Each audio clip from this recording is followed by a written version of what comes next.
Analizamos con argumentos. Gracias por estar en sintonía a través de la señal de Globovisión. Nuestro segundo invitado de esta tarde. Nos acompaña José Gregorio Yepes. Él es periodista y también es analista del entorno político y económico, director de Contrapunto, y le damos la bienvenida a este espacio. Bienvenido nuevamente, José Gregorio. Gracias, Rosa. Un honor compartir con tu audiencia, bueno, no tu ausencia, con tu con mi audiencia. Bueno, gracias por aceptar nuevamente la invitación para revisar parte del análisis de lo que ha sido esta semana en materia política y económica. Con el tema de los diálogos vemos nuevamente tensiones, discursos que se han elevado de lado y lado.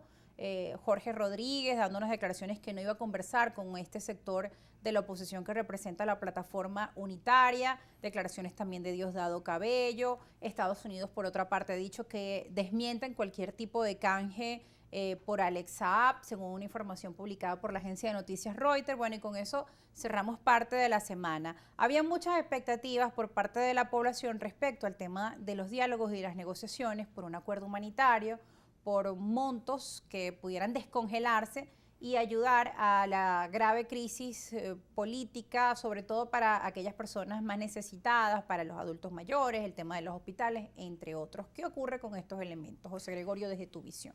Fíjate, el tema del diálogo siempre va a tener un elemento, una variable que es el termómetro político interno, ¿no? La negociación también termina siendo un arma, el entrar o el salir de ella. Entonces el gobierno, o sea, la administración Maduro, trata también de utilizarla para presionar sobre los intereses que en este momento más le ocupan, que es la flexibilización de las sanciones, que es el dejar el aislamiento financiero internacional que requiere para tratar de generar una gestión de aquí al 2024 o al momento en que consideren que es mucho más positivo para ellos hacer las elecciones y definitivamente montarse sobre ello. Entonces, eso siempre va a estar gravitando allí, pero además hay un tema con los recursos que se están liberando.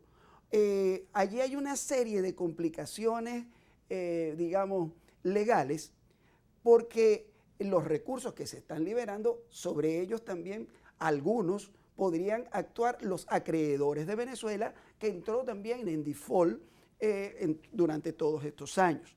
Entonces, allí está realmente la complicación. Existe un tema sobre recursos que sí estaría liberado de esas, digamos, de esas presiones de acreedores, que son 5.000 millones de dólares que existen en el Fondo Monetario Internacional, que le pertenecen a Venezuela y que están libres de ello. Para que eso suceda, para que eso se pueda liberar, tiene que haber la voluntad política de llegar a un acuerdo entre el gobierno de Venezuela, entre la administración Maduro y los Estados Unidos para liberar eso. Entonces, allí está el tema. Maduro, desde su delegación, mete presión y dice, yo no solamente quiero la plata del Fondo Monetario Internacional, yo quiero tener un espacio de movilidad dentro del sistema financiero internacional, como lo tienen todos los gobiernos. Y el tema está en que la oposición venezolana no tiene el suficiente músculo para presionarlo y obligarlo a sentarlo en México. Porque, bueno, evidentemente no tiene que ofrecer la oposición está muy debilitada, está muy fragmentada, está atomizada y eso le impide, digamos, articular un discurso hacia lo interno, porque lo externo ya estaba resuelto, pero si no existe realmente una presión interna, digamos, un trabajo de los adversarios de la administración Maduro para obligarlos, para subirle los costos de no negociar, entonces no es posible que esto se produzca a menos que sea un acuerdo la administración Maduro con la administración Biden. Bueno, y sobre estos acuerdos, el analista político económico Tomás Osías, pues decía que en medio de los informes confidenciales que ha recibido, se espera que una nueva delegación de Estados Unidos visite nuestro país. ¿Tiene alguna información extraoficial sobre esta posible visita, nueva visita? Rosa, yo no tengo información como la que maneja Tomás. Tomás es uno de los analistas más respetados de este país. Pero de lo que sí estoy seguro es que no hace falta de que vengan. O sea, las negociaciones continúan. Aquí deben haber llamadas diarias entre la administración Maduro y la administración Biden. O si no hay el suficiente correaje como para estar al tanto de cada una de estas jugadas. Entonces, pero ahora no están en peligro que se caigan estos avances. Digo, ya viene el año 2024, elecciones presidenciales en Estados Unidos, en Venezuela, presiones, si hay cambios de gobierno. No se han, como digamos, demorado mucho este tipo de conversaciones, aunque entendemos que todo tiene un proceso, ¿no? Todo tiene un proceso y todo tiene un objetivo. El objetivo de los Estados Unidos es tratar de resolver el tema energético, el tema de un proveedor confiable y cercano, porque no es el mismo trayecto del petróleo de Arabia Saudita a Estados Unidos que el que puede salir del lago de Maracaibo hasta puertos estadounidenses. Ese es uno de las principales variables a tomar en cuenta. Además, la otra variable que toma en cuenta Estados Unidos es que en el juego global, entonces se pregunta, te preguntas tú, ¿con quién pelea Estados Unidos como hegemón global? Con China. ¿Con quién pelea Estados Unidos esa hegemonía global? Con Rusia. ¿Dónde hay intereses de China en América Latina? Bueno. Y volteas hacia Venezuela. Hay más en otros países, pero también en Venezuela. ¿Dónde hay intereses de Rusia geopolíticos en América Latina? Volteas y está Venezuela. ¿Y dónde hay recursos energéticos que necesitas? Volteas y está Venezuela. Entonces, allí es donde está el interés de los Estados Unidos. Y como del otro lado también juegan y saben toda esta lectura y le dicen, bueno, vamos a entendernos en el tema de sanciones, déjame a mí llegar a esos mercados y resuelvo el tema de la presión. Y si tengo gestión, puedo derrotar a una oposición desarticulada. Ahora, paradójicamente, en medio de este escenario, las acciones de Estados Unidos han provocado que Rusia se acerque más a China. Ahora tienen nuevas alianzas, se anunciaba una nueva reunión entre ambos mandatarios de estas potencias mundiales. Por otro lado, también los acercamientos de China con Latinoamérica cada vez son más estrechos, más fuertes. Entonces, ¿qué ocurre también con la diplomacia estadounidense o con la política exterior de Estados Unidos? ¿No están tomando en cuenta estas variables o...? Los grandes conversan entre los grandes, ¿no? Pero en el caso de la política exterior de los Estados Unidos hay que tomar en cuenta una variable que le interesa a Venezuela, que el mercado donde Venezuela vendía su petróleo, que es el mercado chino, ahora está, por las sanciones que le impusieron a Rusia, está Rusia vendiendo el petróleo que sale de los Urales a China. Es más cercano, es mucho más fácil de procesar y le ha quitado ese mercado a Venezuela, que tiene que vender con descuentos, petróleo a descuento, con descuentos de hasta 60%, cuando si me liberas de las sanciones, yo puedo terminar de resolver mi problema de ingresos y no tengo que además acudir a un mercado negro donde no está exenta la trampa y la opacidad.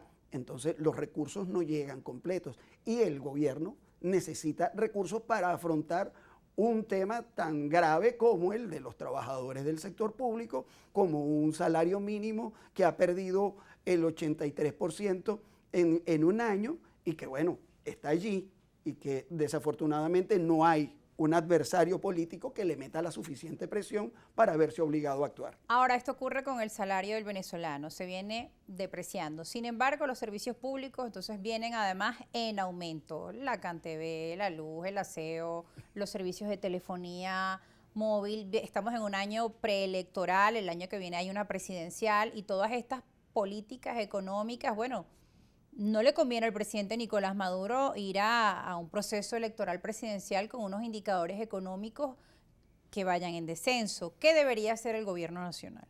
Bueno, justamente está jugando a eso, a tratar de presionar a su adversario, que son la administración Biden, fundamentalmente, que es con la que trata de entenderse, y le dice, arreglemos el tema de las sanciones para yo poder generar recursos y poder generar una gestión que cambie esa percepción de 70-80% de rechazo que registran los sondeos de opinión a la administración Maduro, y que a partir de la generación de una mejor gestión pueda yo, digamos, la administración Maduro tratar de mejorar su percepción ante la gente, a la vez que está tratando de minar y dividir a una oposición, y en ese juego salir lo mejor parado hasta el 2024. Pero ahora Estados Unidos condiciona esto a la negociación con la oposición venezolana y unas elecciones libres. Pero el gobierno responde, las elecciones libres son sin sanciones, que me quiten todas las sanciones, las 700 sanciones. Entonces, ¿cómo se avanza, ¿no? en este escenario? La administración Maduro ha sabido lidiar con las sanciones. Y hay 3 escenarios que pueden presentarse de acá en adelante. Uno, que colapse la negociación. Eso obligaría a que la licencia de Chevron se va, las condiciones económicas empeoran, ¿no? Empeoran en este momento. En ese escenario, allí el gobierno tendría que tratar de acelerarse y adelantar las elecciones. El otro escenario, digamos, seguimos como vamos. Data Analysis dice que en ese escenario habría un crecimiento de 5% del Producto Interno Bruto, es decir, que bueno, que vamos como que ahí llevando la fiesta en paz, y sin embargo sigo creciendo. Y si me quitas las sanciones y hay una apertura democrática, el tema de los presos políticos, el tema de las garantías electorales, la economía podía crecer. ¿Qué le convendría más al gobierno? El gobierno está midiendo eso y pareciera que lo que más le conviene es el escenario intermedio, el que llama Luis Vicente León el status quo. Yo me sigo moviendo aquí, hago que no crezca la oposición, la divido, y mientras tanto estoy teniendo un pequeño crecimiento económico y me voy defendiendo y colocando la pelota del otro lado. No puedo tener mejor gestión porque estoy bloqueado. Y el enemigo externo cohesiona las fuerzas del oficialismo, del chavismo, que es la respuesta que tiene. La lucha antiimperialista, la lucha contra la sanción. Todo eso lo cohesiona. Si eso no existe, ese es el gran temor. Hay 2 temores si se liberan los recursos.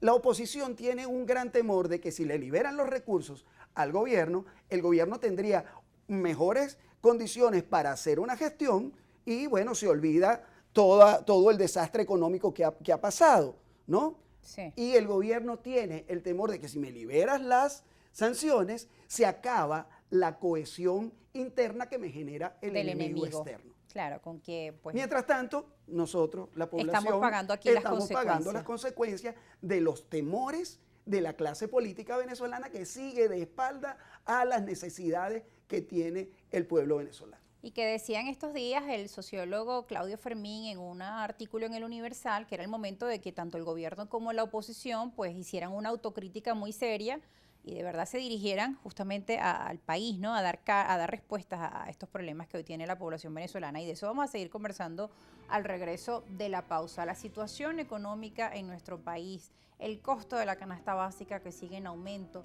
¿Cuál va a ser la respuesta del Ejecutivo? La respuesta de la oposición en medio de estos diálogos que parecen que avanzan a pasos muy lentos, no como lo quisiera la población venezolana. Vamos a un proceso de elección primaria. ¿Cómo se barajean todas estas opciones? Al regreso, ya volvemos con más argumentos.